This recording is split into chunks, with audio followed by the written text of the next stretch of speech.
दिल्ली में कांग्रेस की अहम बैठक हो रही है। खरगे के घर ये बैठक शुरू हो चुकी है। सोनिया गांधी भी इस बैठक में शामिल है। सीधे चलते हैं रवि त्रिपाठी के पास। रवि, लगातार लोग जो छोड़ के जा रहे हैं उसका परिणाम है ये बैठक। दो चीजें हैं दीपक जी, एक तो जो लोग पार्टी छोड़ के जा रहे हैं उस पर भी मंथन हो रहा है, और दूसरा राज्यसभा का चुनाव होना है।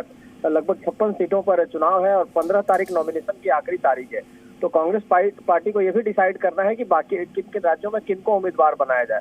लगभग ये माना जा रहा है कि सोनिया गांधी का नाम भी आ सकता है राज्यसभा उम्मीदवार के तौर पर, क्योंकि शायद लोकसभा चुनाव सोनिया गांधी न लड़े।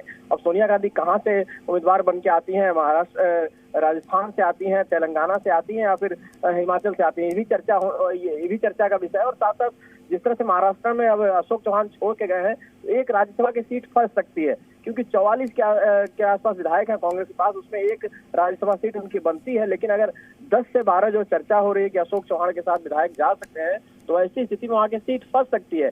तो वैसी स्थिति में कांग्रेस को क्या करना है ये भी ध्यान रखना है। और बाकी राज्यों में क्योंकि कांग्रेस के जो बिहार में एक कांग्रेस की सीट बन रही है, उसी तरह तेलंगाना में 2 है, तो बाकी राज्यों में जो कांग्रेस के राज्यसभा उम्मीदवार बनाना है उसको लेकर आज चर्चा होगी। और हो सकता है आज देर शाम तक या कल सुबह तक इस बात का ऐलान हो जाए कि कौन कौन से राज्यसभा कैंडिडेट होंगे कांग्रेस की तरफ से इन चुनावों के लिए, क्योंकि 15 तारीख नॉमिनेशन की आखिरी तारीख है और 27 फरवरी को चुनाव होना है। दीपक जी, ठीक है, बहुत बहुत शुक्रिया रवि पूरी जानकारी के लिए। आगे बढ़े उससे पहले हेडलाइंस।